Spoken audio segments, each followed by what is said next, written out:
بسم الله الرحمن الرحیم. د فاست بوکس د صرافي سافټویر صراف سافټ د پښتو زده کړو د ویډیوګانو لړۍ زموږ شپږمه ویډیو ده. د تبادلاتو په هکله باندې ده. تبادلات سره کم کوو، ډالر په افغاني څنګه رانیسو، افغاني په ډالرو څنګه رانیسو، کالدار په یورو یا تومن یا درهم یا په عموم کې موږ تبادله په کوم شکل باندې اجرا کوو. ښه راځم زه دلته پر دې ځای باندې لکه څنګه چې موږ په تاسو په تېره ویډیو کې د رسید او د برت په بخش کې ویلي وو چې ډایرکټ ته کلیک وکړو، هم موږ ته هغه د رسید او برت شارټکټ یا پاپ اپ راته راخلاصوي. دا د شارټکټ لاره ده، یا تبادله باندې دلته کلیک وکړم هم دلته ماته مستقیم راخلاصوي.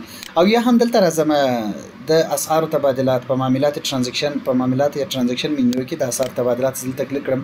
د دې لارې موږ کولی شو چې دا کم تبادلات چې موږ ثبت کړي وي د هغوی راپور هم وګورو. کولی شو چې موږ په یو انټري کې که چېرته موږ ته اشتباه شوي وي هغه کې اصلاحات راولو، ډیلیټ یې کړو، یا هم هغه بیل یا وچر یا سند یې وګورو. نو هغه ټول دلته کولی شو چې وګورو. او د دې لارې هم کولی شو چې پر نوې تبادله ثبت کولو بټن باندې کلیک وکړو. موږ کولی شو چې دلته تبادله ثبت کړو. نو دغه هم لاره ده، صحیح سو د شارټکټ لارې. ښه راځم تبادله ثبتوم. موږ تبادله دوه نوعه ثبتولی سو، یو زموږ موقت مشتري، یو دایمي مشتري. دایمي مشتري خو انشاءالله الرحمن ستاسو سره خلاص چې دایمي مشتریان یعنې څه، ځکه چې موږ د مشتریانو په ویډیو کې 4 نمبر ویډیو ده موږ په هغه کې کتلې وه چې دایمي مشتریان څه ته وایي. موقت مشتري ته اوس راځو. موقت مشتری احمد یا محمدی په بازار کې تیریږي، تاسو راځي ډالر راوړي وای دا افغاني کوي، یا افغاني راوړي وای ډالر راکسي سو. نو دا ته موږ موقت مشتری وایو. او دایمي مشتری خو هغه دی چې یا تاسو سره په حقيقي شکل یا په حکمي شکل باندې تاسو سره ثبت او رجستر وي. راځم زه لومړی دلته د موقت مشتری تبادله ثبتوم. ښه زموږ تبادله نوعیت چې دی، زموږ تبادله نوعیت چې دی یعنې زه ډالر رانیسم کې خرڅوم. زموږ د تبادله زه فرضاً ډالر رانیسم، صحیح سو. احمد یا محمودی ماته ډالر راوړل، صحیح دی، وای دغه ډالر خرڅوم افغاني راکړه.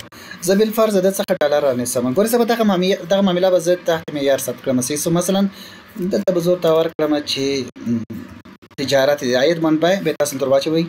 ګورئ خرید ډالر د نوعیت د معاملې موږ کړی د عایداتو منبع چې ده هغه د تجارت دی، صحیح سو. د خرید کرنسي چې د څه شی رانیسي، مثلا تاسو څه شی رانیسئ دته ته څه شی راوړی دی، دته ته ډالر راوړی دی. څومره ډالر دته راوړی دی؟ مثلا 10,000 ډالر مشته راوړی دی، صحیح سو. په کوم کرنسي دی چې غواړي، فرضاً افغاني غواړي، په څو ریټ باندې، صحیح سو. درته چې په 80 افغاني باندې زه دته دغه ډالر د ده څخه رانیسم افغاني ورکوم. نو ته باید دته ټوټل 2 افغاني ورکړې، صحیح سو. اوس نو ته ډالر رانیسئ، نو در صفر خو د دې ګټو تاوان نه ده معلومه، ځکه ګټو تاوان صفر دی. په فروش کې چې ته دا خرڅوي ستا ګټو تاوان سنجل کېږي. ښه اصلا ګټو تاوان خو د سرمایې پر ده، خو دغه تا ته د یو معاملې ګټو تاوان ښکاره کوي. ستا عمومي ګټو تاوان چې ته افغانستان بانک ته راپور وکړې یا ته خپل د ځان لپاره ګورې چې زه عموما زه په ګټه روان یم که په تاوان روان یم، نو هغه خو بیا د سرمایې په تفاوت کې هلته راځي، صحیح سو. چې انشاءالله الرحمن تاسو په دوهمه ده که په درېیمه ویډیو کې به تاسو کتلی وي. راځم نوم یې فرضاً د دې کس نوم چې دی احمدالله دی، د پلار نوم یې اسدالله دی، صحیح سو. دغه جزئیات به تاسو پوره د دې د رجسټر کوئ، دغه شمیره ده د ټلیفون ده، صحیح سو. او دغه هم د ادرس دی، مکمل ادرس به تاسو دلته لیکئ. دغه هم د تذکرې شمیره ده، صحیح سو. د تبادلې هدف یې څه دی، صحیح سو. مثلا د خرید لپاره جنس تجارت، برای خرید جنس تجارت، تفصیل کې به هم یو څه ورته ولیکئ، صحیح سو. هر څه چې ورته لیکئ. او که چیرته تاسو دغه معامله د اکشن څخه ثبتوئ، یعنې مثلا دا د اکشن مربوط راځي، کله کله تاسو ډالر خرڅوئ، صحیح سو.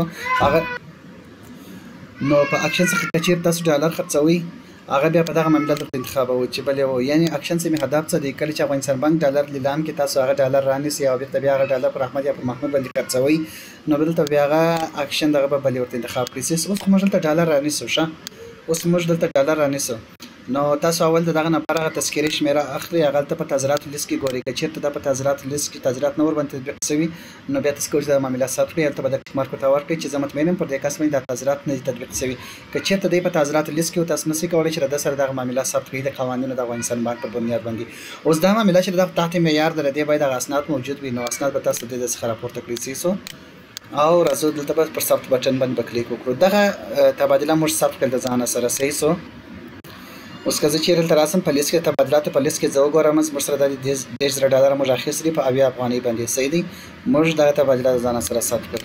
اوس که چېرته راسو موږ راپورونو ته راسو، په راپورونو کې راسو د لوړ نقدي معاملاتو راپور، نو موږ ته به دغه معامله به موږ ته په لوړو نقدي معاملاتو کې راغلې وي. دا د ټاکلي معیار څخه لوړ د اسعارو تبادله ګوره دغه احمد الله ولدي اسدالله چې په دغه جزئیات مکمل صحیح سو موږ در سره دا تبادله اجرا کړې 3000 ډالر دي دا دلته راغلي دي صحیح سو یعنی دا د لوړو د معیار څخه د وتلي معاملات صحیح دي د په دې شکل کې اتومات دلته راځي ځکه چې د دې هغه لیمیټ چې کم د 15 لک افغاني معادل ډالر یا مقابل کرنسي ارڅوي هغه د 15 لک افغاني څخه لوړ نو بیا هغه د ټاکلي معیار څخه لوړ معاملات ټاکل ګڼل کیږي د دلته اخیستي دي صحیح سو نو ان شاء الله زموږ هدف تبادله ده په تبادله خو دغه نصر خلاص دغه نور راپورونه بیا وروسته هم وایو راځم بیا دلته زه پر تبادلات باندې کلیک کوم زموږ سره دوم نمبر تبادله چې هغه دایمي مشتری زموږ سره په حساب لري صحیح سو زموږ سره د کاتا لري بل فرض محمد جان دی زموږ سره کاتا لري صحیح سو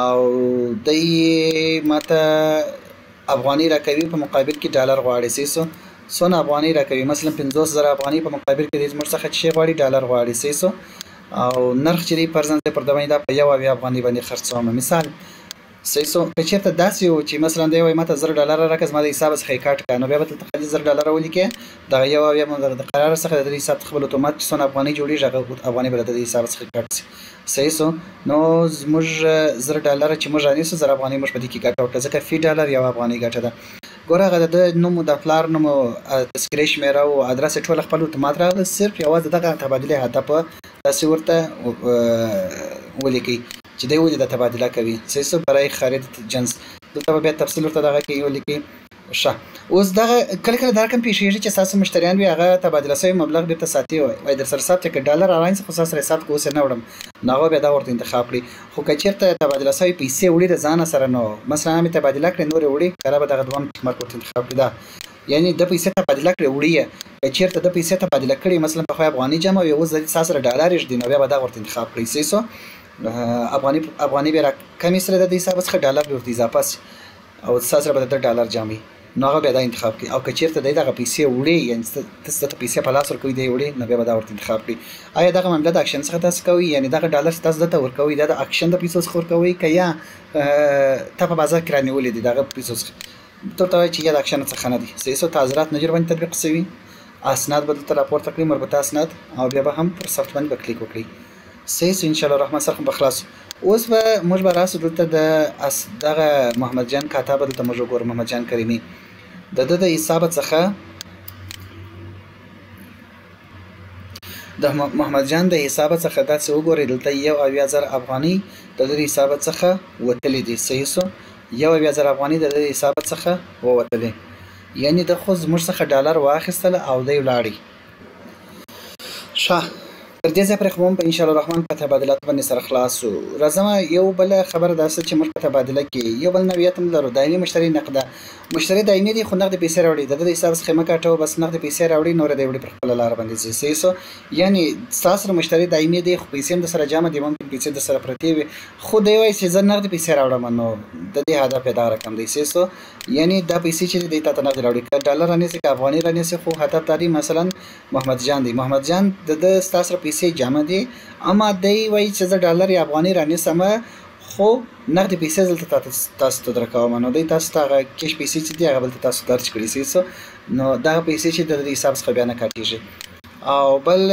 تبادله د بانک سره که چېرته تاسو د کوم بانک سره تبادله اجرا کوئ نو به صرف دلته دا ورته انتخاب کړئ دا هم د موقت مشتری په شکل باندې ده خو صرف نوعیت چې هغه د بانک سره په تبادلات کې دا راځي ښه تبادله خو موږ اجرا کړل زده مو کړل اوس راځو دلته دغه تبادله اړوند چې کوم راپور دلته موږ لرو هغه به موږ ګورو موږ دغه معاملات دلته ثبت کړي دي د ډالرو د اساسو د تبادله د اسعار د کولای چې موږ دلته ایډیټ کړو کولای چې موږ دلته ډیلیټ کړو کولای چې موږ دلته بیا هم د دې سند یا وچر وګورو چې موږ مشتری ته ورکوو دغه سند لري دلته مختلف راپورونه موږ کولای چې فلټر کول ته پلټنه کې موږ کولای چې یو شی وپلټو مثلا ډالر احمد یا محمود یو څوک بیا موږ ته پیدا کړو ځکه دا لیست خو نو به ډېر وژدې مشتنه تقریبا په ورځ کې تسل تبادله ولري په میاشت کې تبادله ځین جوړ سولې کولای چې موږ فلټر کو ټول هغه معاملات چې زما خرید په ډالر وي اپروش په افغاني وي یعنی ما په افغاني په ډالر ما ډالر خرید کړي په افغاني په مقابل کې هغه ټول مت